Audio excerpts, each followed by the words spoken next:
welcome. Thank you for joining us today. Thank you for having me. I want to start by asking you this. Rockwell Collins has had a fairly low profile in recent years, ever since you exited the wide-bodied IFE market.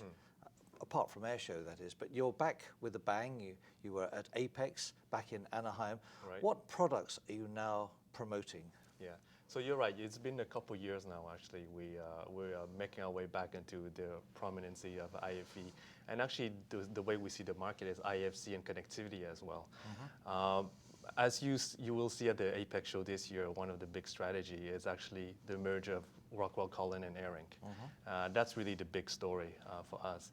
And it's really bringing two world-class organizations together, in both in communications and in terms of in-flight entertainment as well. So we are making a lot of noise in the marketplace, and you can see the strategy slowly coming together. I think it's becoming clearer to the whole market that we want to re-enter this market in a very much more substantial way, but in a different way as well than what it was in the past. Now, for those watching this interview who are not familiar with Arinc, tell us a little bit about the company, what their background, what services they provide, and how does it fit into the Rockwell Collins strategy? Yeah, so Rockwell Collins is a aircraft communication company. You have both cockpit and you have cabin communication as well. So we have a very long history in terms of communication and avionics and in-flight entertainment as well. Sure. Where Arinc comes in is more the communication service side of things. So you want to integrate not just the hardware, but also the service that goes along with it. Arinc brings many years of service history to Rockwell Collins, and they're a very respected service provider for connectivity. So when you merge the hardware and the software and the service together, you have a very strong offering to the airlines and actually to the passengers as well. So when will airlines begin to see the benefits of this merger? I think they can see it immediately. I think we're already going to the market as a Rockwell Collins solutions. This is not a Arinc or this is not a Rockwell solution. It is a Rockwell complete solution. And where we're going with that in terms of strategy is we now have actually all the pieces to be able to do cockpit to the cabin, so front to back, nose to tail. And we also all have the infrastructure to do, we call end-to-end, which is a full integration of what's on the ground and all the way to the aircraft. So all of that we can start to bring together. Now, I'll say that we're only scratching the surface of that. We've owned Arinc for now 7 months, so it hasn't been that long. Okay. So we're really starting to scratch the surface, but you can see the benefit immediately. But as the years goes by, I think you'll see, stay tuned, I guess. So can you put into very simple words some of the applications, some of the uses that Arinc and Rockwell Collins working together can bring to the airlines? Because I can't get my head around quite exactly how it's going to work. Give me some examples. Okay. So one example would be an airline can come to us and buy a full in-flight entertainment and connectivity service together. And actually, that's a very strong trend that we see. We don't see in-flight entertainment or connectivity being one replacing the other. Actually, it's completely different use cases. It's an integrated service. It's integrated service. And if Arinc and Rockwell was two different companies, you actually would buy an in-flight entertainment, you'll buy connectivity services, and these two don't really speak to each other. I think the benefit going forward is actually having the two systems integrated. You go to one vendor, you buy in-flight entertainment, you get the connectivity and all the service infrastructure that goes along with that. So that'll be a very good example of how the two companies can work together. Now, you're marketing the product as Cabin Connect.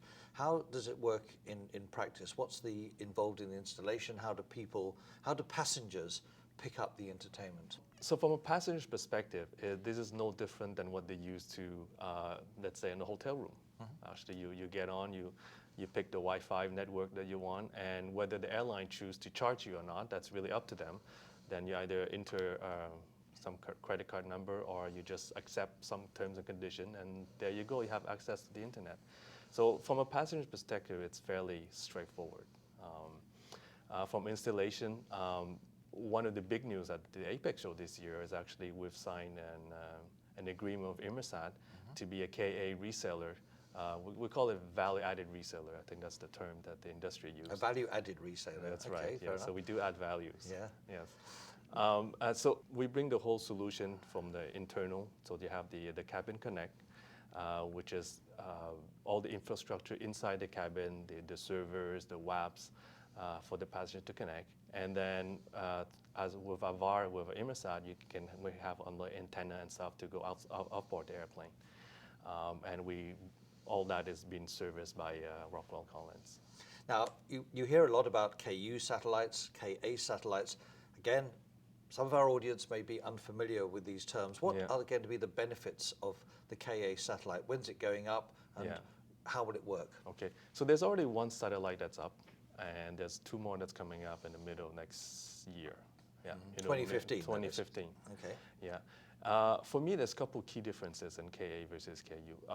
First of all, is the global coverage. I think this is a truly global coverage satellite system. KU, it has patches around the world, but it's not a true global. The second difference in our mind, and I feel this is very critical, is the consistency of service. Right. KA will have up to 50 megabytes worldwide, anywhere around the world. You don't have to go area where you have a lot of traffic and the bandwidth varies. And consistency is actually, in the end, is more important in speed. But you won't be the only user of KA band. You won't be the only reseller. That's right.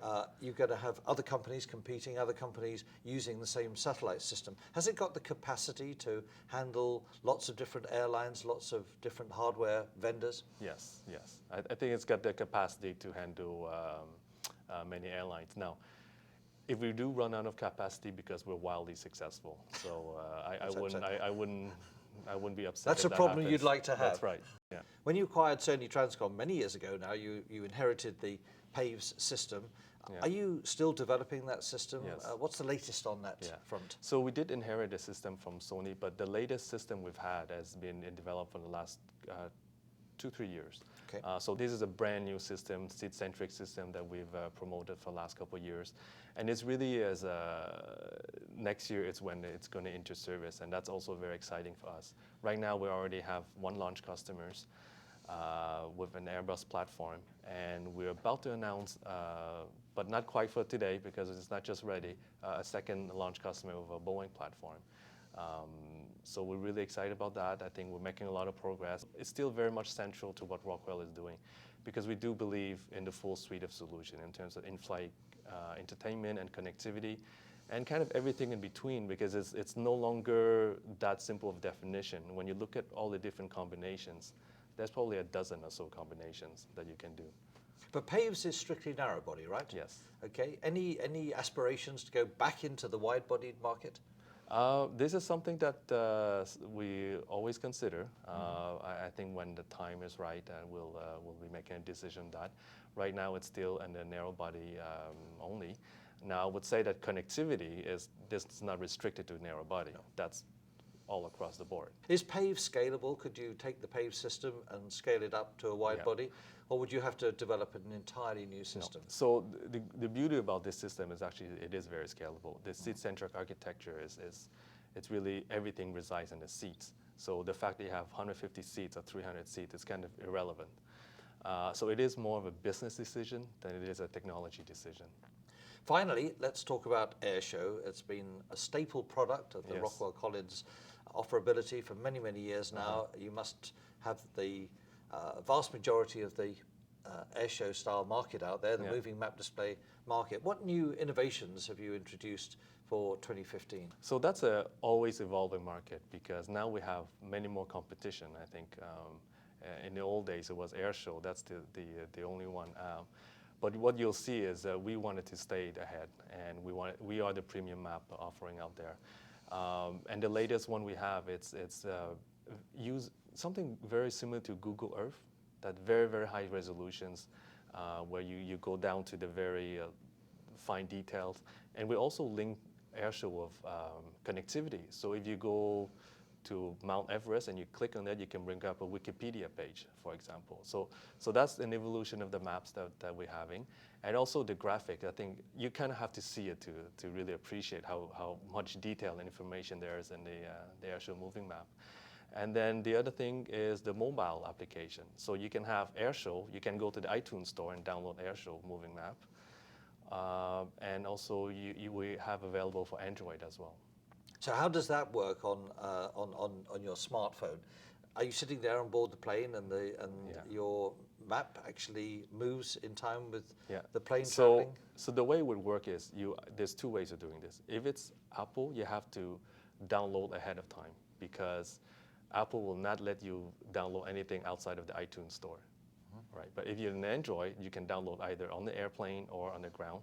And once you have it on your personal devices, it gets the data from the aircraft location, speed, etc., and then you'll run the map on your personal devices. Great. Look forward to it. Yes. Duc, it's been great talking to you, as always. Thank you very much. Thank you. And good luck for 2015. All right. Sounds going to be a good year. Okay. Thank you.